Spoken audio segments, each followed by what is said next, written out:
greatest football traditions in the Crescent City, and tourism officials said the game in the Superdome will be a big win for the local economy. Now, New Orleans in Texas is already buzzing with anticipation and excitement as hundreds of thousands of visitors will pour into the city.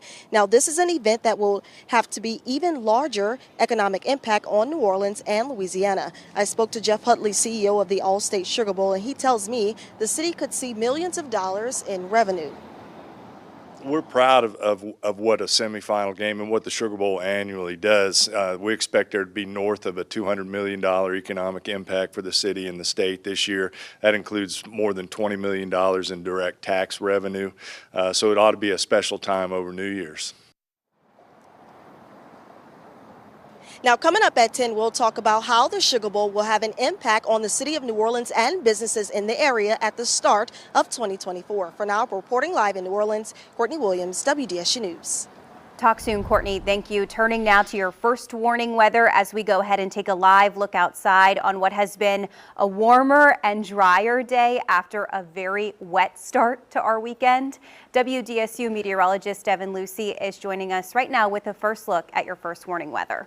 Yeah, this is a nice day comparatively, yes. And I couldn't help but thinking, which I'm sure a lot of us at WDSU did, why couldn't we have had this yesterday? Yes. For the parade that we had. Still had things go even despite that rain that was there, but that's where we're going to start with all the rain that we had this weekend. Take a look at Gramercy. These were totals from Friday into Saturday. Over 10.5 inches of rain. Even Gretna with over 7 inches. Officially, we put over 4.5 here in New Orleans. I mean, let me tell you, we were a little sad to see it for that holiday parade, for the Children's Hospital holiday parade, but we really, really desperately needed the rain. Now on to the forecast here today. 73 was the high, one of the warmest temperatures we've had in a while. Real-time temps, we've got some 60s that are there through this evening, mostly cloudy skies and easing back to those 60s. But a cooling trend on the way. We'll talk about how much cooler we get, and as we start off the work and school week, where you'll be in just a few minutes. Devin, thank you. Right now, Louisiana State Police are investigating 2 fatal crashes in Tangipahoa Parish. The latest happened just before 2:30 this morning on Highway 1045 near Courtney Lane in Amite. Troopers say 25-year-old Detravian Hamler of Greensburg was traveling northbound on Highway 1045 when he lost control of his vehicle, left the road, and hit a culvert. Hamler was not wearing a seatbelt at the time of impact and died at that scene. And just after 6 p.m. Saturday night, troopers say 40-year-old Paul Deeks of Tickfall was traveling southbound on Highway 1065 on a go-kart with no lights. He was struck from behind by a 2013 Toyota Tacoma. He suffered severe injuries and was taken to a local hospital where he later died. The driver of that Tacoma was not injured. Investigators are awaiting toxicology results from both drivers. Israel has been bombarding Gaza as combat operations resume following the collapse of a truce on Friday.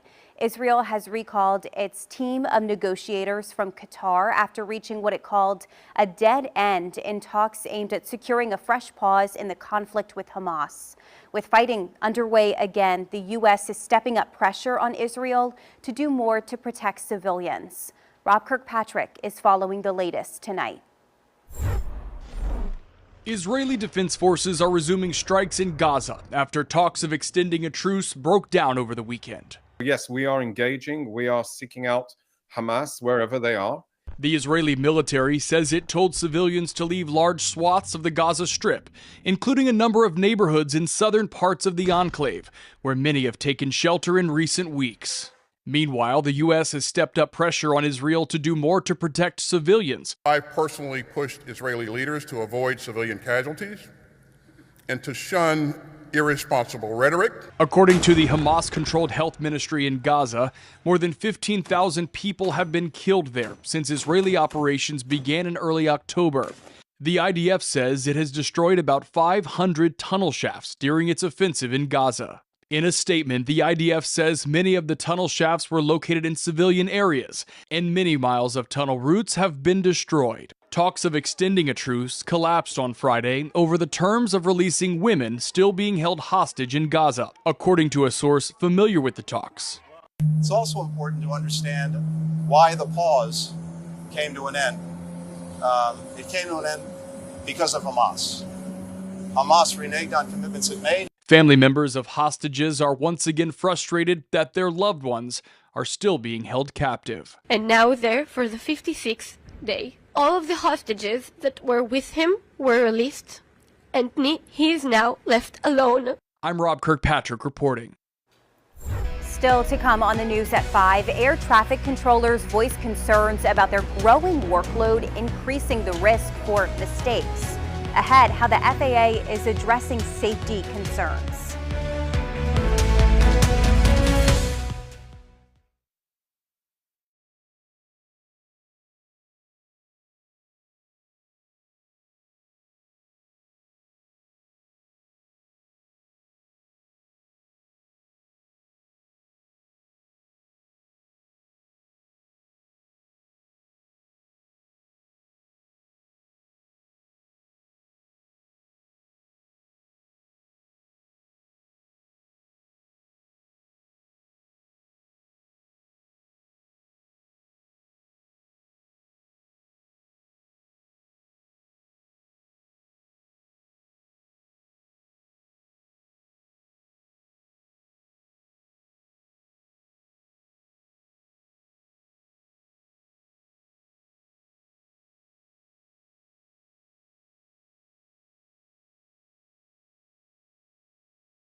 "24 hours ago, we announced there was a killer on the loose.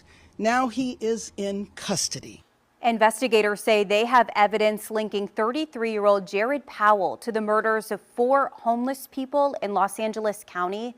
Police arrested Powell just days ago in connection with an alleged robbery and murder of a homeless man that happened last Tuesday in the city of San Dimas.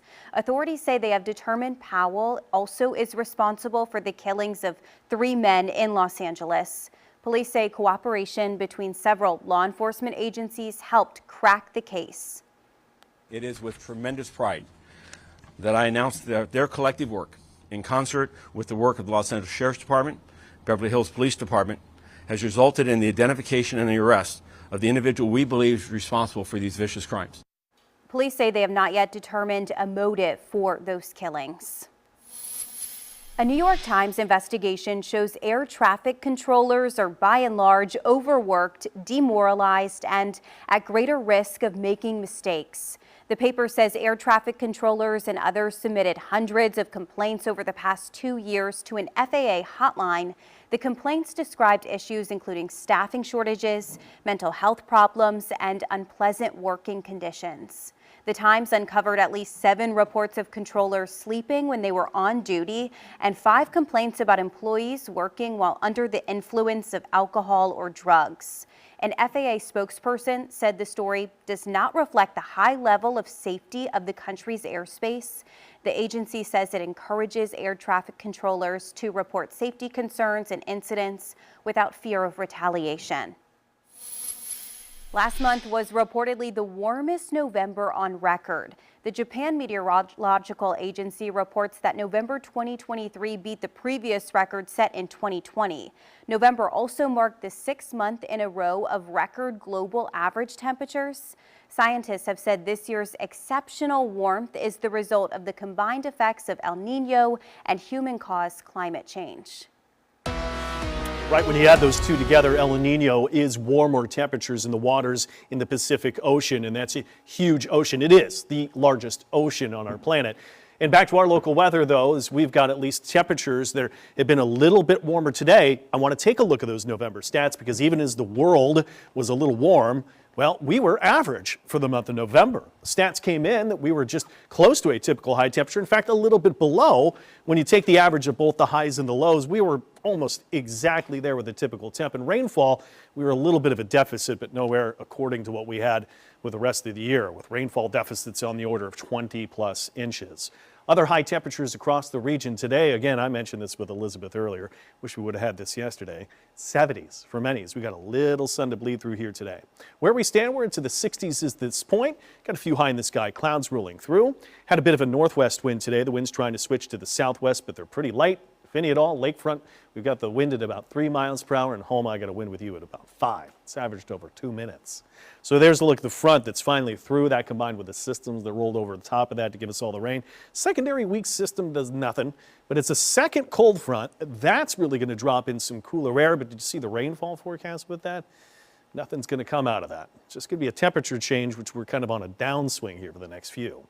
So nothing to speak of here tonight. A few high in the sky clouds, temperatures acting a little bit like a blanket, not the coldest they're in just yet. Getting back to work and school, it's a little bit cool, crisp, North Shore around 50, some upper 40s, wouldn't be surprised. And we got upper 40s to around 50 into the South Shore.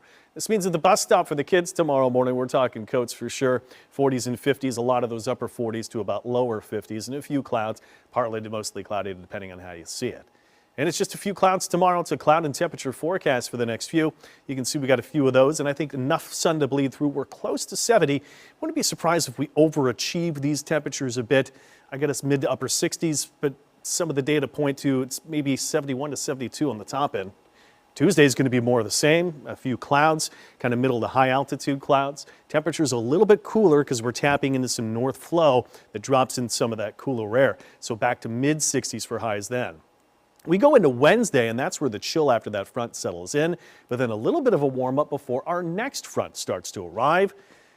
This has really been unfortunate timing. I mean, we really need to make up that rainfall deficit we've had throughout the year, but after we chill out here to begin the week Monday, Tuesday, Wednesday, we're warming up Thursday, Friday ahead of our next storm, and this does appear. Be right over the weekend yet to get on to Saturday. So you can see this particular forecast has most of the energy where you get an area low pressure here at the ground way up north, maybe a secondary low here as you head in towards around Illinois. But there are other forecasts that want to bring this storm system a little farther south, and well, much farther south, and the center of that energy would be closer to us. That might pose a severe weather threat by then. You know, we are kind of in a typical season, which for us goes into the early winter time, can produce some strong and severe storms as we've been through. Last year in December had that tornado on the West Bank.